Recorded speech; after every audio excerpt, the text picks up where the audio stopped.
श्रोताओं नमस्कार।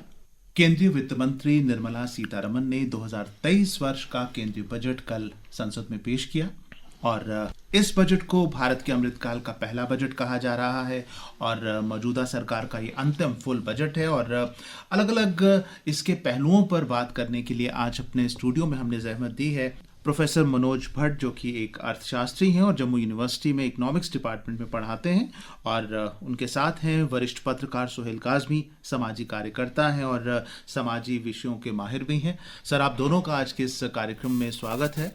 Thank you very much sir. जैसा कि मैंने पहले कहा कि अमृतकाल का ये पहला बजट है और मौजूदा सरकार का जो फुल बजट, अंतिम फुल बजट ये है, तो कहा जा रहा है कि इसको लॉन्ग टर्म यानी दूरगामी लक्ष्यों को ध्यान में रखते हुए इस बजट को तैयार किया गया है। तो सोहेल साहब, मैं आपसे सबसे पहले पूछना चाहूंगा कि आप कुल मिलाकर इस बजट को किस तरह से देखते हैं? जगमोहन सर, पहले तो thank you very much. Budget आया और उसके साथ साथ ही आपने इस पर डिस्कशन रखी और बड़ा बैलेंस्ड और बड़ा फोरसाइटेड बजट जो मैं देख रहा हूँ उस तरह का बजट है।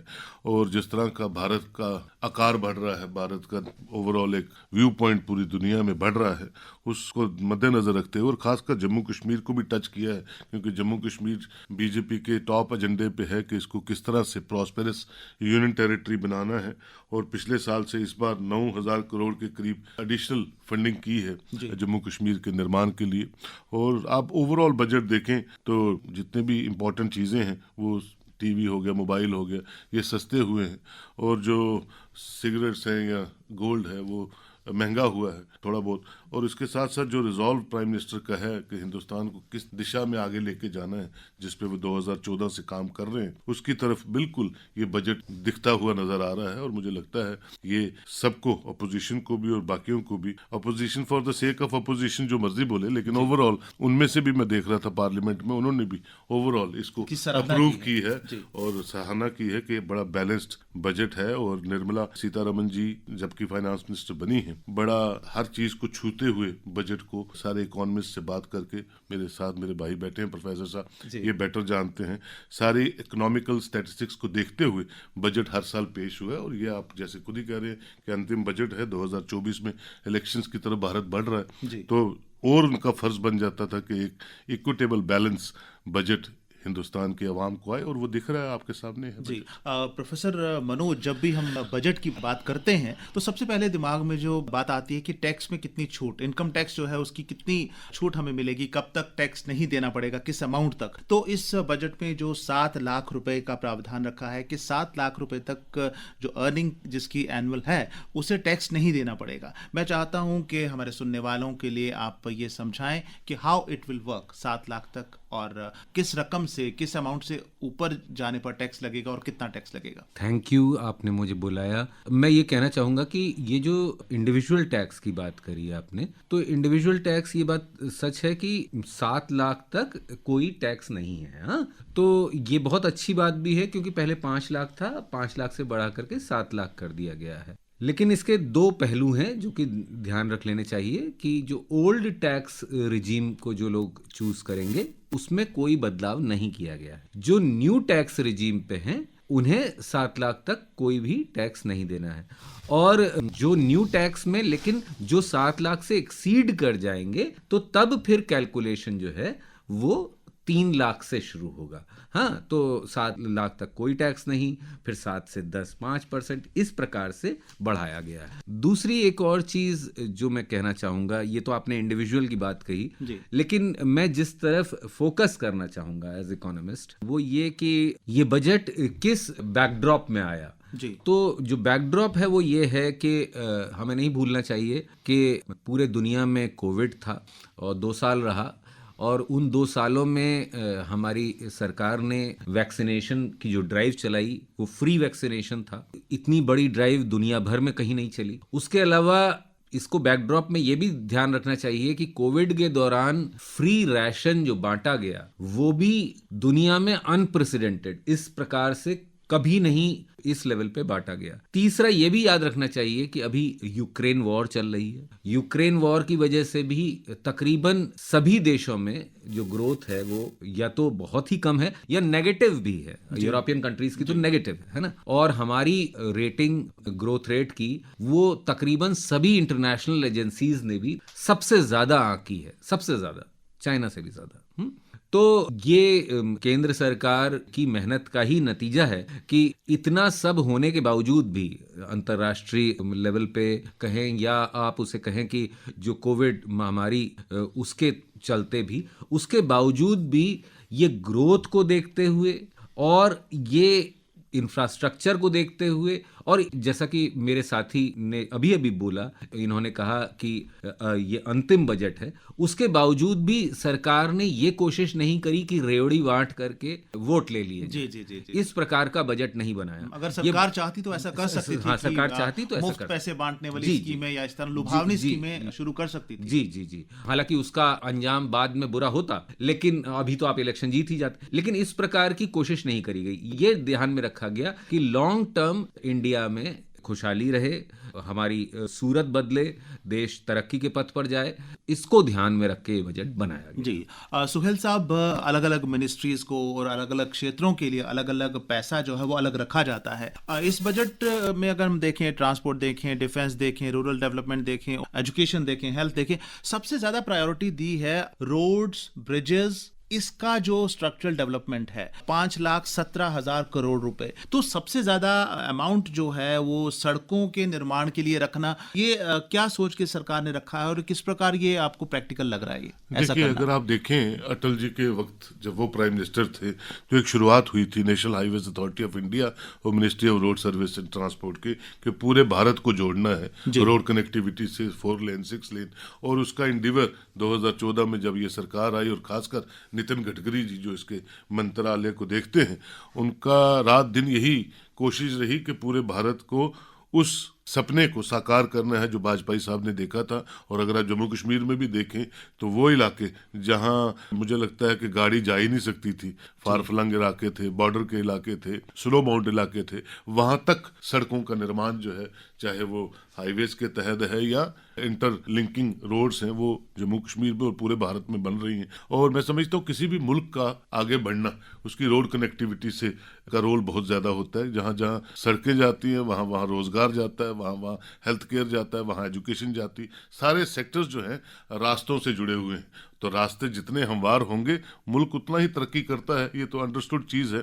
और आप देखिए कि उस पर ये जो गवर्नमेंट है ये बड़ा रात दिन काम कर रही है। और कुछ कुछ जगहों पे हमने देखा कि टाइम फ्रेम से पहले ही उन सड़कों का निर्माण हो गया, इनॉग्रेशन हो गई, उन टनल्स को टाइम से पहले इनॉग्रेट किया गया, जो दर्शाता है कि इनकी नीयत में बिल्कुल कोई शक नहीं कर सकता जहाँ तक डेवलपमेंट का ताल्लुक है। और जो इलाके खासकर लद्दाख जैसे इलाके बंद रहते थे 3-3 4-4 महीने, आज इन टनल्स की वजह से और इन रोड्स की वजह से वो लोग भी ईज आउट हुए हैं। जहां चाइना लद्दाख पे आंखें टिका के बैठा हुआ है, तो इस बजट में लद्दाख को बहुत अच्छा फोकस किया है कि 5,958 करोड़ वर्थ फंडिंग की है। और उसके साथ साथ 20,700 crore green energy corridor Ladakh के लिए दिया गया है। वो लद्दाख जो हमेशा 70 साल से अपने आप को पिछड़ा हुआ समझता था या चाइना की इनकर्शंस की वजह से परेशान था। तो ये सब चीज़ें हैं कि भारत का कोई भी कोना जो है इस बजट में ऐसा नहीं है कि कोई कोना भी अछूता रह गया है, और फार फ्लंग एरिया को भी टच किया है। और जम्मू कश्मीर क्योंकि एक सेंसिटिव स्टेट रही है और पाकिस्तान का हमेशा यहाँ दखलंदाजी रही भी है और आगे भी रहेगी, क्योंकि पाकिस्तान के पास तो जम्मू कश्मीर के अलावा कोई और चैप्टर है नहीं जो वो इंटरनेशनली जिस पे हाइप ले सकें।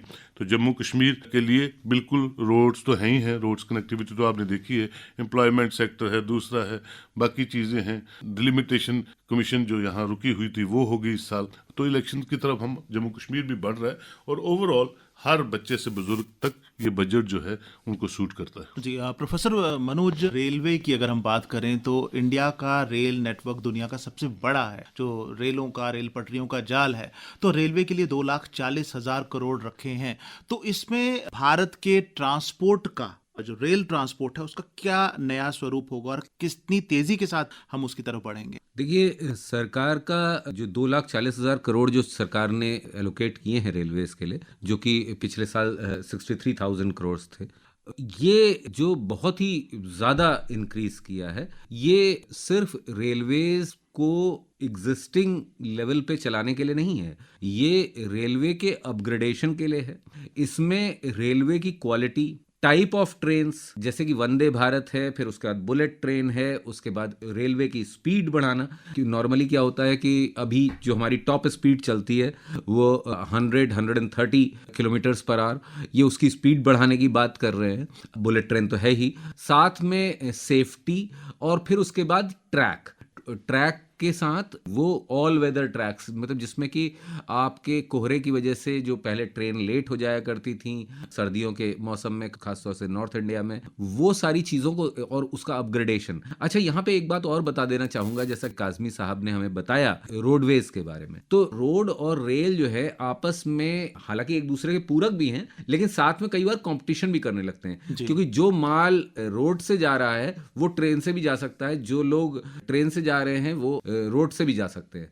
तो रेल का इम्प्रूवमेंट इसलिए ज़रूरी है क्योंकि हमारे देश में रेल नेटवर्क पहले से भी बहुत अच्छा है, लेकिन जो उसके इम्प्रूवमेंट की ज़रूरत है, क्योंकि काज़मी साहब ने सही बताया कि रोडवेज की तरफ तो अटल बिहारी वाजपेयी जी के सरकार के वक्त से ही ध्यान दिया जा रहा है, मगर रेलवेज में उतना ध्यान नहीं। तो रेलवेज के अपग्रेडेशन में, उसकी स्पीड इंक्रीज कराने में, उसमें कंफर्ट इंक्रीज कराने में, उसमें जो हमारा फ्रेट ट्रांसपोर्ट है, फ्रेट को एफिशिएंट बनाने के लिए, ये सारी चीज़ों पे खासा ध्यान है। जैसा कि सोहेल साहब ने कहा, ना तो सिर्फ रोड और रेल के रास्ते इन्वेस्टमेंट आता है, स्कूल आता है, हॉस्पिटल आते हैं, डेवलपमेंट आता है, जॉब्स आते हैं, बल्कि एक बात और बता देना चाहूँगा, इन दोनों के साथ साथ सरकार ने यह भी ध्यान दिया है कि ये दोनों चीज़ें जो चलें ये एफिशिएंट तरीके से चलें। जैसे रोड में इलेक्ट्रिक व्हीकल्स पे ध्यान, ट्रेन में धीमे धीमे सारे डीजल से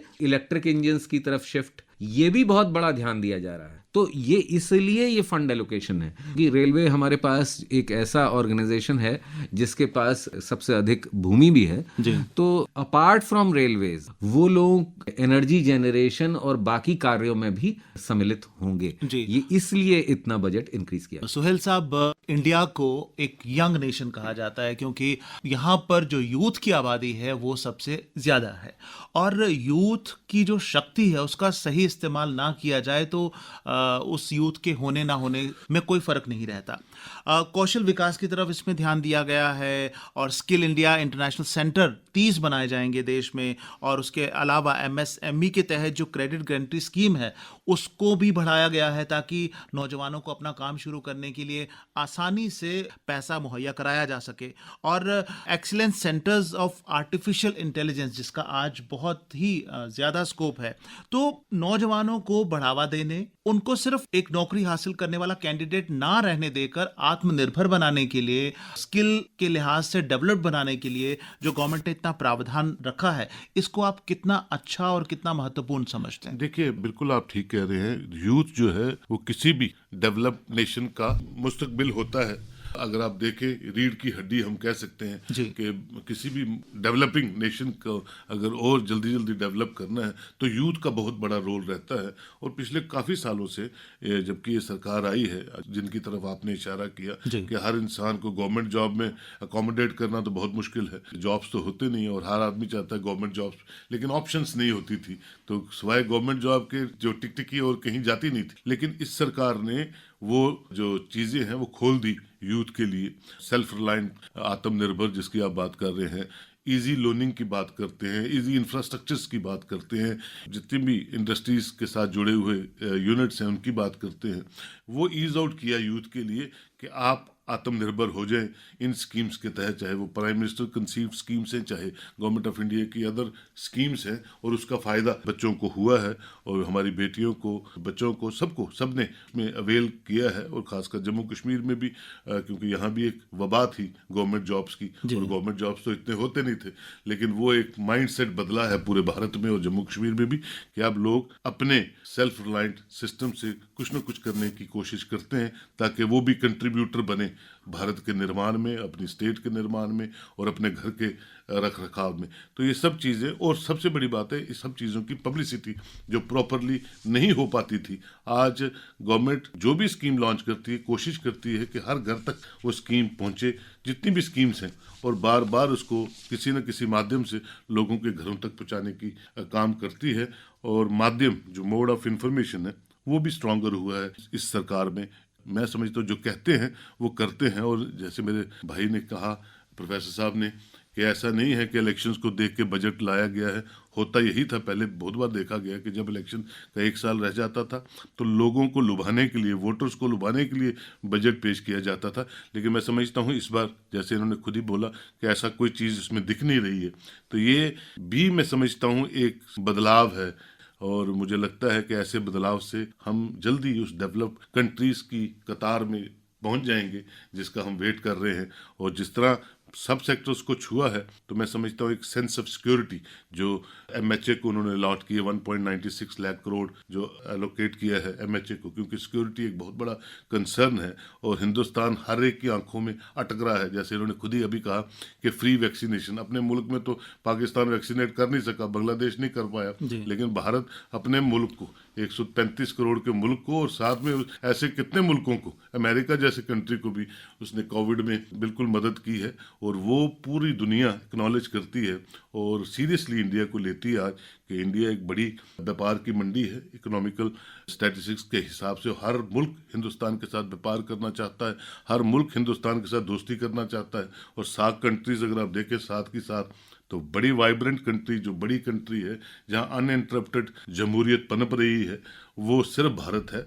और भारत को नज़रअंदाज नहीं किया जा सकता। और उसके बीच में ऐसी बजट्स आनी, मैं जिसको बोलूँगा पीपल फ्रेंडली बजट्स आनी, वो और कंट्रीब्यूट करती है स्ट्रेंथनिंग ऑफ द नेशन को। जी प्रोफेसर साहब, हमारा देश कृषि प्रधान देश है और देश की डेवलपमेंट में किसानों का बड़ा रोल है, और भारत को गाँव का देश भी कहा जाता है। तो रूरल डेवलपमेंट के लिए सरकार ने 2,38,000 करोड़ रुपए का प्रावधान रखा है, और उसके साथ साथ वो स्कीम्स, किसानों के लिए स्कीमें शुरू करने का प्रावधान रखा है। जैसे कृषि जो ऋण होता था वो 20 लाख करोड़ उतना तक बढ़ाया गया है, और एग्रीकल्चर एक्सेलेरेटर फंड नाम से एक स्कीम शुरू की है, और श्री अन्न योजना जिसमें मोटे अनाज जैसे मिलेट हम कहते हैं उसको बढ़ावा देने के लिए।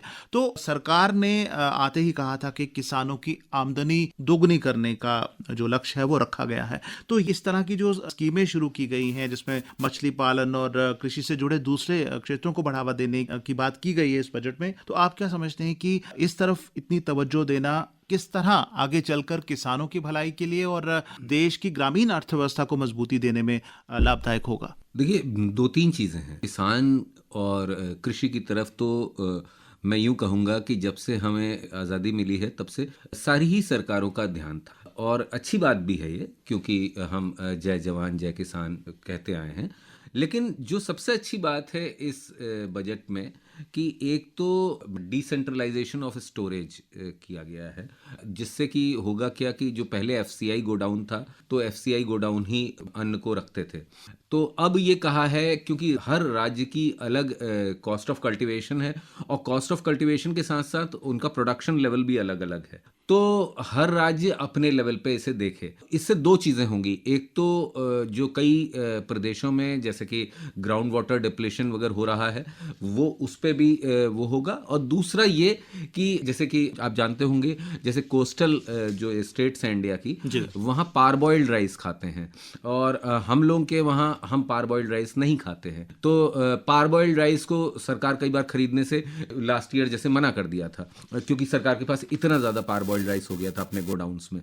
तो एक तो ये बात। दूसरी बात, जहां तक आपने कही श्री अन्न योजना की, तो श्री अन्न योजना के बारे में जैसा कि अभी थोड़ी समय पहले मेरी आपसे और काजमी साहब से बात हो रही थी, तो ये बड़ी सही बात है कि यूनाइटेड नेशंस में भी इसको ईयर ऑफ मिलेट, भारत की पहल पर इसको 2023 को ईयर ऑफ मिलेट घोषित किया गया है। और मिलेट वैसे भी हमारे वहाँ मोटा अनाज, पहले तो इसको खराब नजरों से देखा जाता था, लेकिन बाद में अब साइंस प्रूव करती है कि वही सही अनाज है। ये जो हाइब्रिड वेराइटीज हैं, ये दिखने में तो अच्छे होते हैं लेकिन सेहत के लिए उतने अच्छे नहीं होते। तो मिलेट्स की तरफ इनका बहुत ध्यान है। दूसरा एक और बात बताऊं, रूरल एरियाज में विमेन के सेल्फ हेल्प ग्रुप की तरफ बहुत ध्यान दिया गया, जिसकी तरफ मैं आपका ध्यान खींचना चाहूंगा काजमी साहब। और दूसरा इन्होंने जो ध्यान दिया है कि विमेन का न सिर्फ अर्बन एरियाज में बल्कि रूरल एरियाज में, क्योंकि अभी भी ये देखा जा रहा है कि हमारे वहां हालांकि विमेन हमारी बहुत ज्यादा खेत खेतीहर हैं और हालांकि हम उन्हें अकाउंट नहीं लेते, लेकिन एक्चुअल में वो खेती में बहुत ज्यादा मदद करती हैं, क्योंकि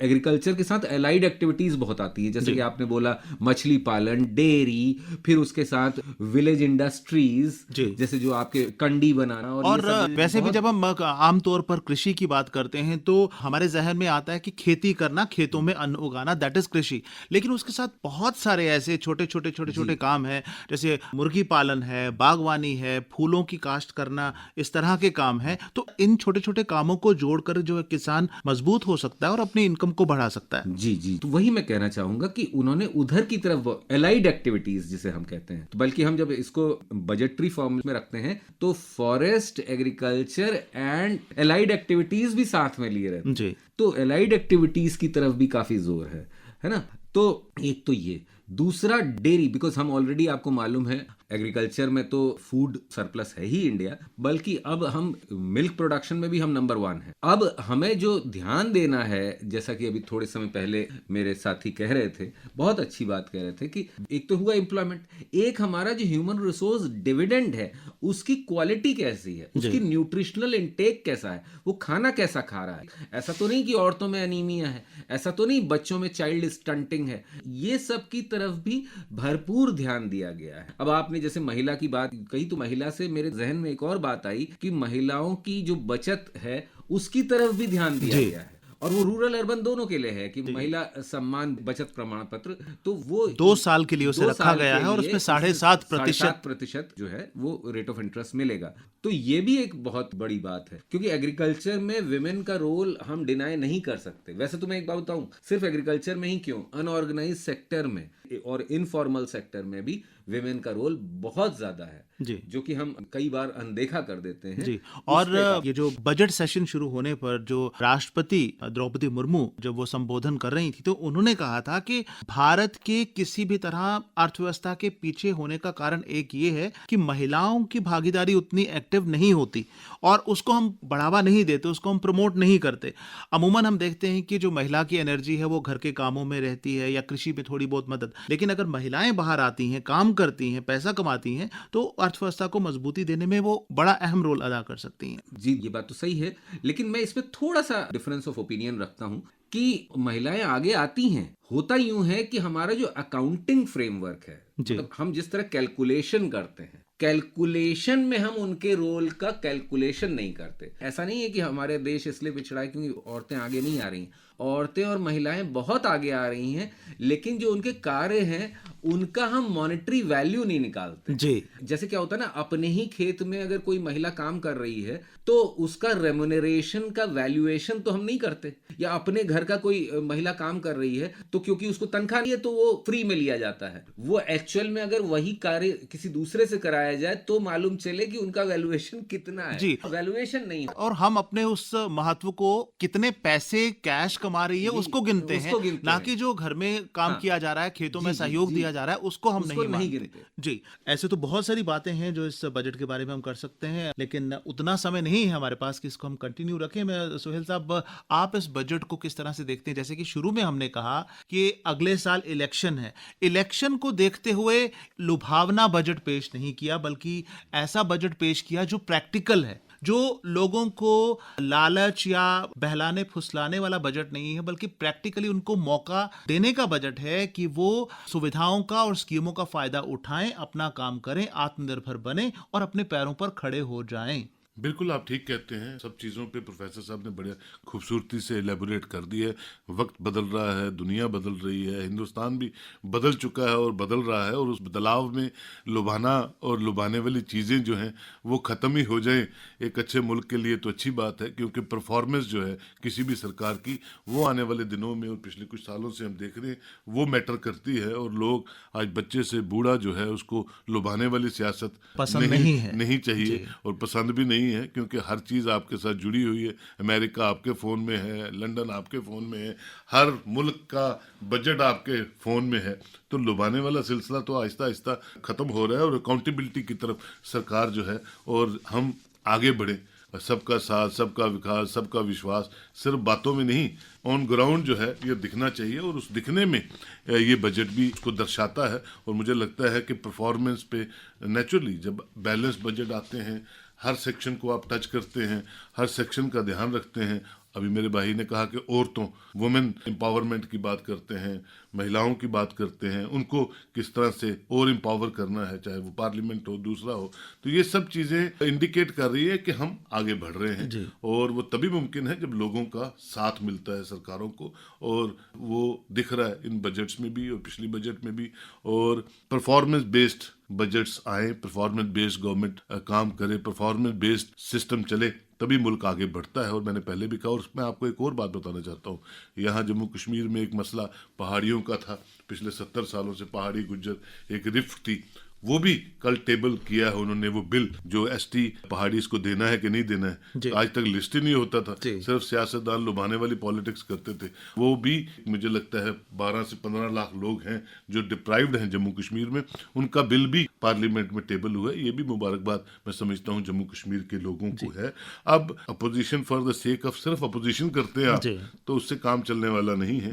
हर सेक्शन की नज़र अपनी सरकार पे होती है, और कोई भी जाति है वो अछूती ना रहे, इक्वल डेवलपमेंट हो, इक्वल सबका ध्यान रखा जाए, उस पे ये बजट खरी उतरी जी। आज हम देखते हैं कि सरकार की सोच बदली है, देश की सोच बदली है, जन जन की सोच बदली है। तो उसी का तो नतीजा हम देख रहे हैं कि पिछले 9 सालों में जो प्रति व्यक्ति आय जो है वो 1,97,000 प्रति, हालांकि उतनी ज़्यादा नहीं है, लेकिन पिछले 9 सालों में कितनी बढ़ के ये बढ़ गई है।